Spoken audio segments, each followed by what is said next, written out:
Well, good afternoon, viewers, and here you are, and here I am at Knowles Garden Tractors and Firewood. And today we're working on a dehumidifier, not a lawnmower today, or a lawn mowing deck, or a snowblower. Anyway, this old Whirlpool dehumidifier just stopped working, and that was it. So I eventually got it out to the garage here to have a look at it. And I did get information from Craig at Everyday Projects. I kind of remembered that he had a video on fixing a dehumidifier. So I asked him about that, and he did, and he sent me the video. So I got looking at that, so I got thinking, well, that doesn't seem too difficult. And the more I got thinking about that thermistor, I think he called it, and I can't remember for sure, but I think he said as the heat goes up on the thermistor, the ohms goes down, and as the thermistor gets colder, the ohms go up. It could be the other way around, but that's how they work. However hot the thermistor is, it sends out, or it has a certain amount of ohms in it, whether it's high or low.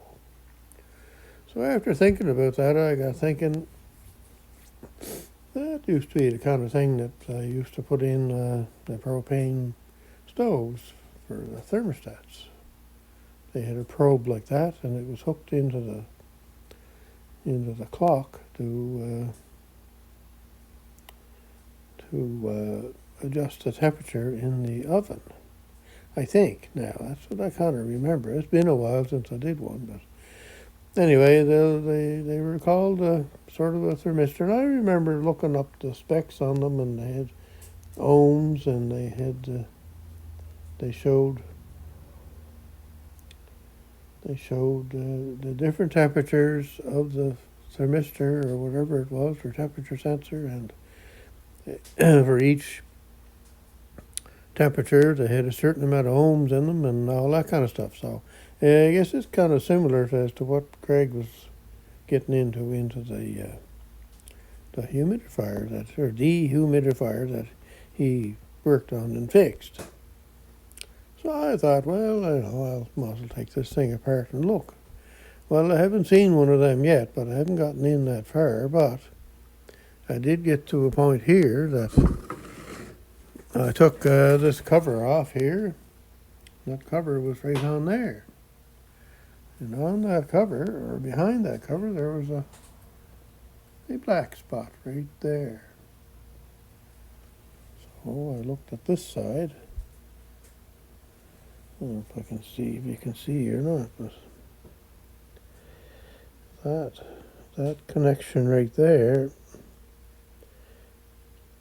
has had the hot zap on it. So there's no more connection there, maybe, but look at that. Now, the thing is, where would you ever get something like that? And I kind of doubt that I'll try to find something like that. Anyway, what I'm going to do is I'm going to try and resolder that, because I've done that before on circuit boards on propane stoves. So that's what I'm going to do. Oh, and I have the power disconnected, if you're wondering.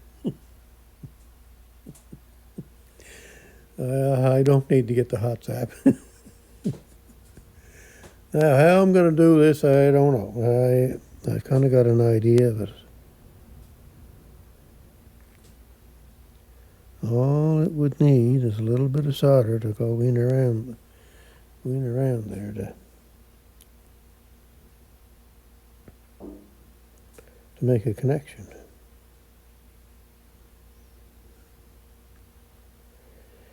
Even a piece of foil tape might work. Anyway, when I used to work at propane stuff, I used to fix a lot of control boards and things like that most people wouldn't do. Kind of like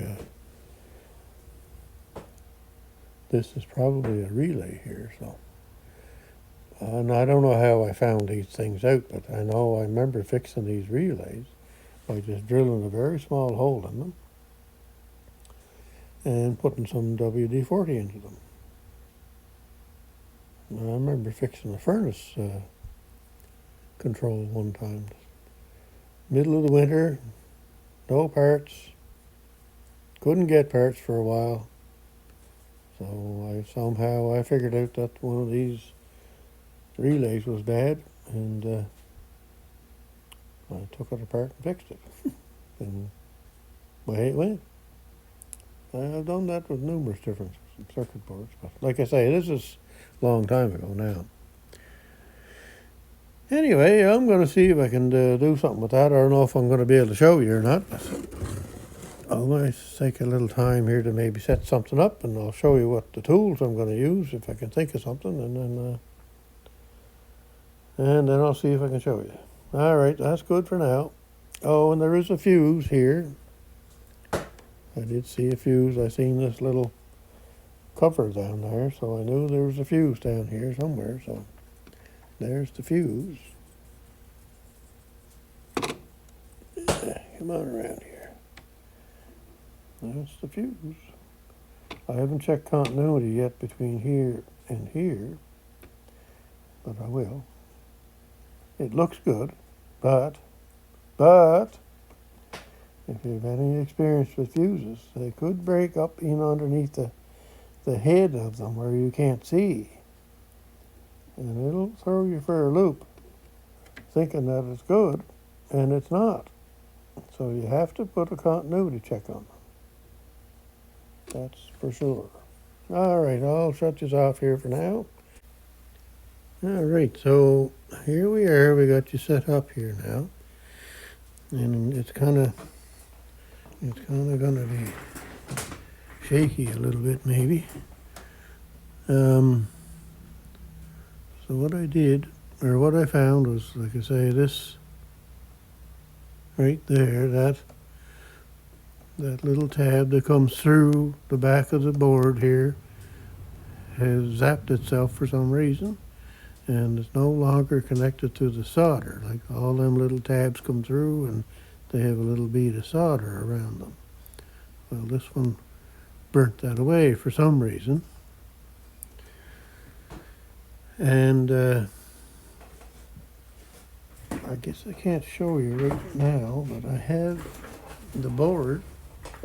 I drilled a hole in the bottom of the plastic in the board, or in the dehumidifier, and I put a screw through the original hole that's in the board, and I put it up into the plastic of the dehumidifier.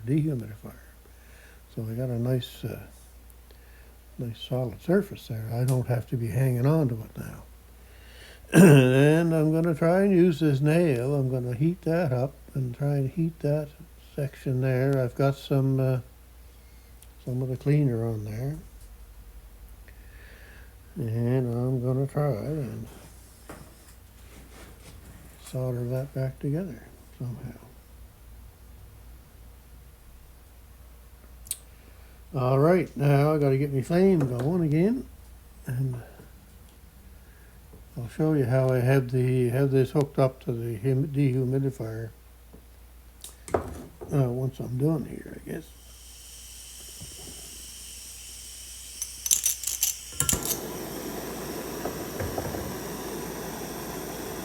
I do have a little tiny torch that I could use, but I just don't think it'd be a good idea to get flame right on there. But the flame definitely would be quicker. But anyway, we'll heat this up and see what happens. It's already broke, so I can't make it any broker, right? All right, let's see what this does. It might be in your way.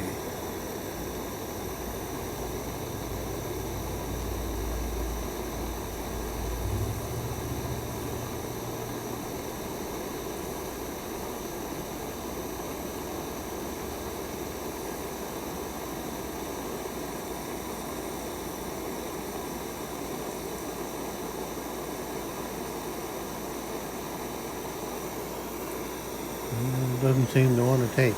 I kind of figured. Right again.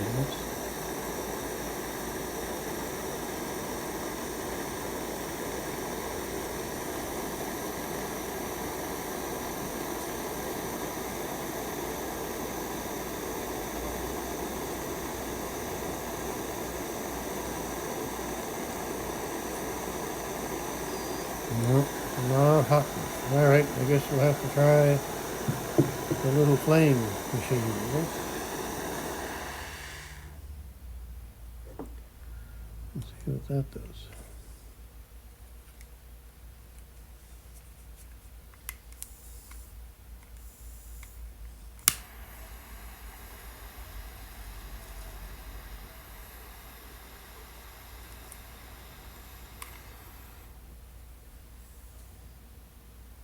Right, I got it around that, but I don't know if it's connected or not.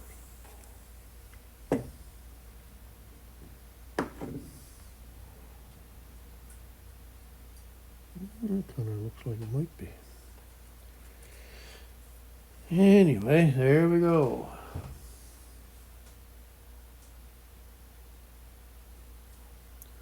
A little bit of black there. Hopefully I didn't ruin something. All right, I'll take you back out here. Get the zoom off. Yeah, there's what I did with just to hold the thing solid. I just drilled a hole up into the bottom of this plastic here and put the screw through the hole that's in the corner of the board, and good spot to hold on to it, so I don't have to hang on to it. All right, so I'm going to do a little test here maybe and see if it works, I guess. All right, we're giving her a little test run here before we put everything back together. So I plugged it in, I started it up, the fan went, and then like any compressor, it has to take 5 or 10 minutes before it starts. So sure enough, all of a sudden, on she comes. I can feel it running. Can't necessarily hear it, but I can feel it.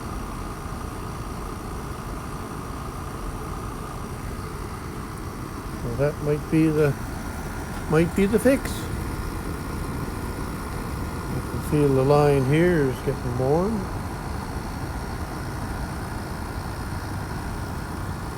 And like I say, we'll have to wait and see if we get water out of it, I guess. But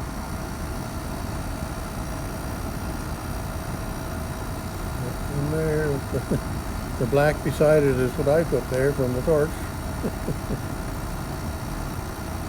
Anyway, just that little dab of solder made the connection there. So.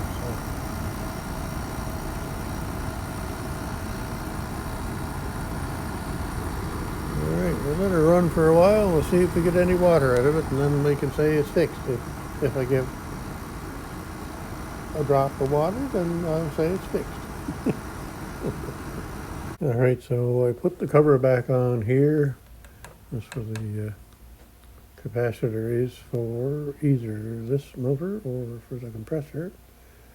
And there's a transformer and another little, like a relay in there. So put that cover back on, and I put this cover back on over the circuit board that I repaired the little thing on.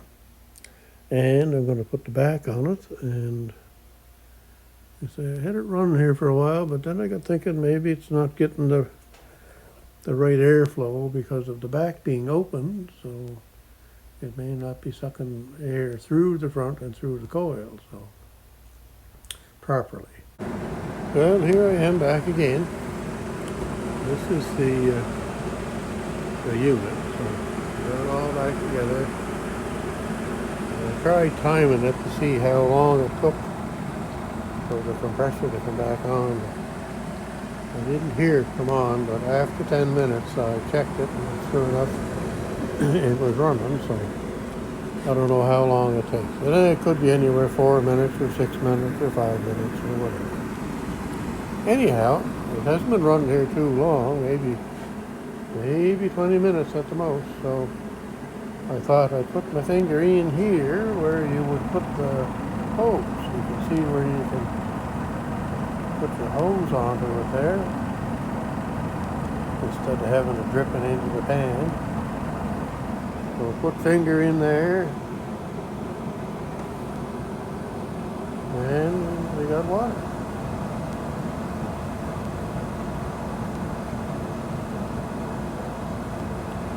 Oh, that's good.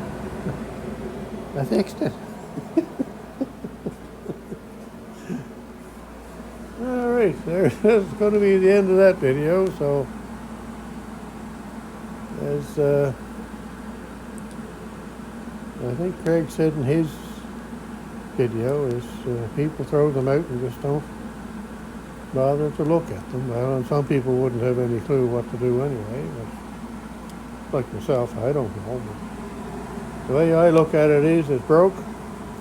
I can't make it really any more broken. So I might as well try and fix it. That is my philosophy. So today it worked. So there we go. That's the repair on the dehumidifier. Have a great day wherever you're at and whatever you're doing.